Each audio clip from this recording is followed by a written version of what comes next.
La noticia la traen todos los portales, claro. La OEA debatió informe de Almagro sobre crisis en Venezuela sin llegar a una decisión. Eso es la patilla, pero el Nacional y el Universal también dice lo mismo. Vamos a ver el Universal. OEA concluye su sesión sin decisión sobre la Carta Democrática de Venezuela. Esto aparentemente pudiera ser interpretado, bueno, Venezuela, el gobierno venezolano salió ileso, pero no, nada que ver. Nada que ver. Lo primero está en este titular, lo que hay que destacar, cómo nada más que al poner en discusión el tema de Venezuela en la OEA, ya nosotros ganamos, todos los venezolanos salimos ganando, vamos a verlo ahí, en el titular.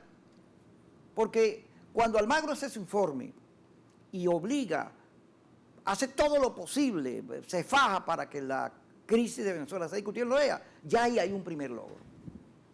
Porque el informe de Almagro tiene la violación a la Constitución, lo que hacen con el tribunal para anular la Asamblea, los presos políticos, el hambre, la represión horrible que hay en Venezuela, el tema de las medicinas que es fundamental, que ellos desconocen que aquí hay una crisis hospitalaria, todo eso lo pone Almagro ahí. Y con dimes y diretes y con retrocesos y avances, logra que el tema Venezuela entre en agenda. Ah, ¿y qué ocurre? Que se da una votación hoy, porque la estrategia del gobierno venezolano a través del Cielo INA, estaban tan confiados que creyeron que podían parar el debate y se produjo una votación 20-11 donde el gobierno pierde. Esa votación es clave para todo lo que viene.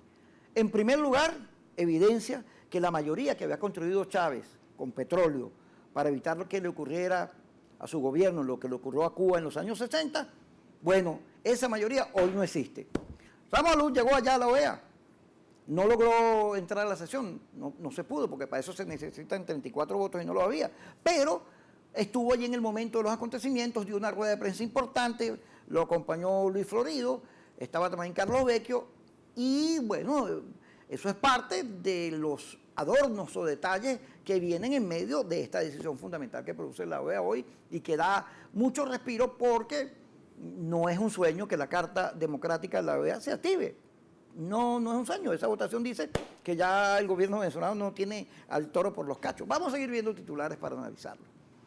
¿Qué ocurrió en la OEA? Bueno, esto que estamos viendo, que Pedro Pablo Kuczynski, el nuevo presidente de Perú, tuvo esta posición sobre la crisis humanitaria y democrática en Venezuela. Pero así el gobierno argentino, así el gobierno de Brasil, que antes eran aliados del gobierno venezolano. Esto viene además sumado a que la exposición dramática, exageradamente dramática del Cielo INA contra Paraguay, contra Colombia en el caso de Uribe, o sea, lo exagerado de su postura, además lo vacía en la argumentación, lo falta de diplomática de su postura, bueno, condujo a todo esto. Vamos a ver qué le pasó a del Cielo INA. Bueno, que hasta la pitaron cuando salieron de la OEA. Y no solo eso, hay un video en el cual cuando ella pide dejar constancia de la posición de Venezuela, la gente se ríe, porque se equivocó ella, se equivocó mucho. Del Cielo INA llega al cargo de canciller fundamentalmente porque es hermana de Jorge Rodríguez. Ella, Chávez le dio un puesto clave y por allá en Moscú terminó peleando con el expresidente, con el fallecido presidente Chávez y se vino y fue todo un desastre lo que ella hizo. Ah, pero en la pelea interna Jorge se cuadra con Maduro y entonces ella agarra semejante puestote. Pero la falta de escuela, de lectura, de formación política se le salió. No solo el desconocimiento de la diplomacia, sino, oye, el mínimo que se requiere para actuar en este tipo de organismos. Ella es quien produce la derrota del gobierno. Seguramente cuando llegue aquí la van a aplaudir, pero es inevitable, ahí están los titulares, lo que le ocurrió a ella. Vamos a verlo, póngamelo ahí por favor, señor director. Bueno, se puso a meterse con Uribe pensando que se le iba a comer, pero resulta que en este tipo de instancias, Uribe es un expresidente y el país está obligado por problemas de Estado a defender su postura, aun cuando Santos y Uribe no sean lo mismo. Sigue con los titulares. Bueno, a Paraguay le armó un lío horrible, porque ellos tienen 17 años peleando contra la contrarrevolución. Esto de negar la crisis humanitaria, ahí lo vemos en la patilla. Oye, es una cosa insólita. Todo lo que estamos viendo, ellos creen que eso que hacen aquí, como manejan los medios y son dueños de todo y reprimen y meten peso que sea, todo el mundo tiene que... Pero no, como el cuento aquel, el rey está desnudo, está desnudo. hemos visto que el gobierno venezolano lo que hace es mentir. Ha quedado en evidencia en el mundo que este es un gobierno al cual hay que dudar lo que se dice, porque se niega a aceptar la realidad, y eso es política muy grave. Vamos a ver otro de los titulares. Delcy Rodríguez ahora dice que Almagro dio un golpe de Estado a la OEA porque permitió que la oposición hablara, y que ahora, al permitir que la oposición hablara en la OEA, no es que no habló, pero digamos que interviniera, pues todos los países iban a tener que calarse ahora las oposiciones ahí echándoles dedos. A mí yo le decía a un amigo mío, Chávez en un momento, cuando vio la cosa complicada en la OEA, que no manejaba bien las cosas, a pesar de que insulto era insulso, y que amenazó con sacar a Venezuela de la OEA, de la Corte Interamericana. Bueno, porque no le daba resultado. Hasta eso llegó. A mí no me sorprende que se pongan por ahí. Yo me imagino que cuando llegue Delcy, le harán un homenaje. Oye, que heroína. Yo creo que la oposición debe ser igual. Hay que hacerle una estatua a Delcy en la Plaza Venezuela, toda la oposición llevarla ahí, incorporarla inclusive a la MUC, como con voz y voto. Porque vaya torpeza. Sigamos con los titulares. Vamos a meternos más en titulares. Bolivia, sí, por supuesto, y Nicaragua votaron con Venezuela, aparte de algunos países estos pequeños que deben petróleo.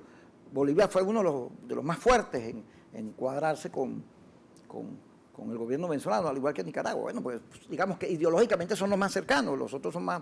el socialismo chileno no se parece mucho al socialismo venezolano, porque la Bachelet, por supuesto, estudió un poco de literatura y todo eso, y tiene una formación política mayor, pero además ellos sufrieron el golpe de Estado de Allende y saben que las cosas hay que aprender de los errores, cosa que el gobierno venezolano no lo sabe.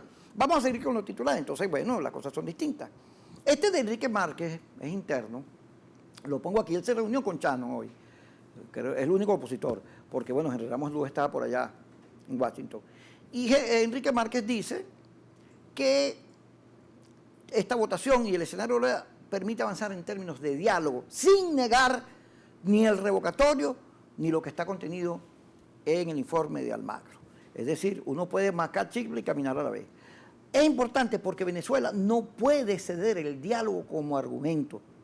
No puede dejar que el gobierno sea el que hable de diálogo.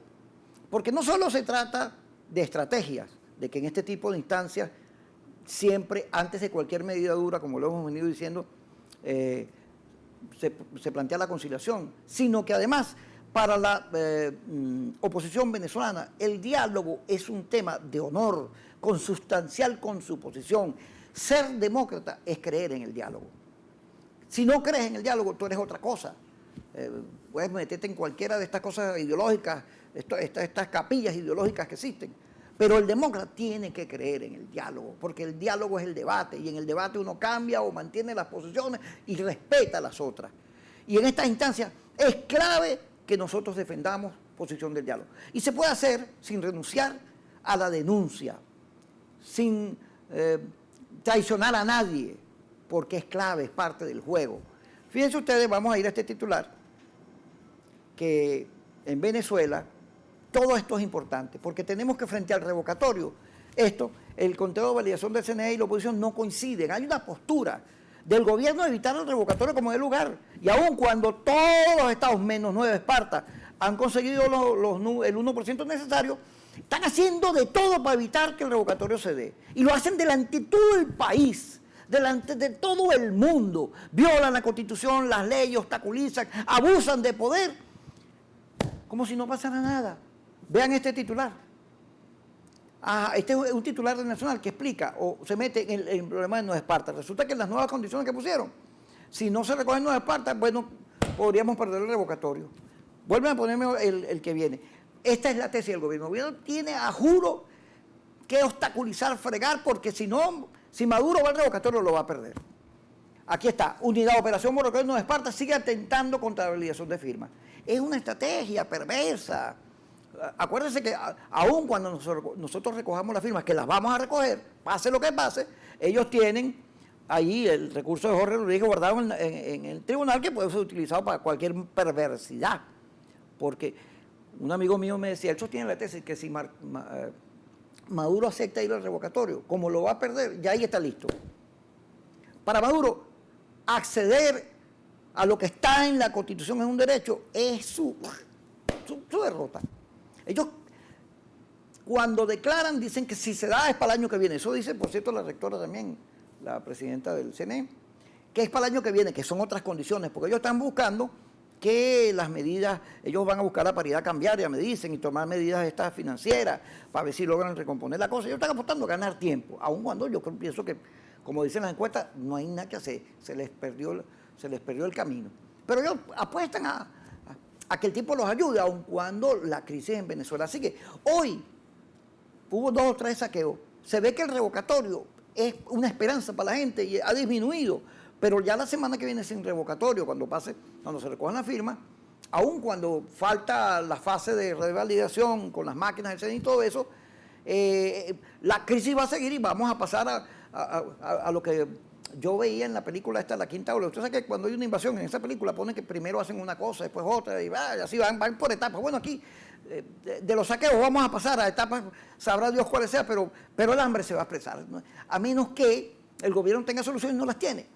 A eso debe atender la oposición. Vamos a este titular que también nos habla como en Aragua, vaya, a tiro limpio le están cayendo las gente, cortaron unos árboles, hacen de todo, cualquier barbaridad. O sea, a ellos no les importa la opinión pública para nada.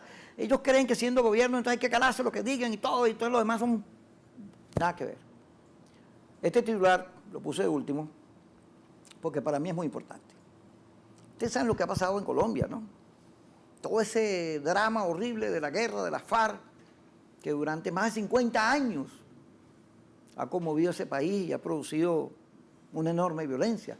Bueno, ahora, ahí lo vieron, ya estamos en la fase en la que pareciera que va a haber paz en Colombia, que las FARC van a disolver su ejército y se van a integrar con las condiciones del acuerdo, se van a integrar a la lucha democrática. Este es el resultado del diálogo. No se llegó ahí de un día para otro, son conversaciones casi todas impulsadas por Cuba. Y por supuesto, en esto tiene mucho que ver la gestión de Obama, que tiene una visión distinta sobre el proceso latinoamericano y ya no son las invasiones, ni los atentados, ni toda esa cosa que le decía que denuncia el gobierno, sino que ahora hay una diplomacia correspondiente a estos tiempos. Y gracias a Dios, Dios quiera, insisto, a Dios aquí porque que la paz en Colombia se consolide. Eso no solo ayuda a Venezuela, ayuda al mundo y ayuda a los colombianos. Y a nosotros los demócratas nos permite decir algo fundamental, que yo se lo repito a ustedes mirándolos a los ojos. El diálogo, la tolerancia, el debate. Esas son posiciones consustanciales con nuestro pensamiento, de las cuales nunca debemos renunciar, a pesar de que nos hagan lo que hagan. Porque al final de cuentas, el mundo, la humanidad, todos vamos hacia un reino donde el cerebro es el que manda y no las pasiones, la rabia, ni los desaciertos que son producto de acumular facturas, dolores y no de tener esperanza.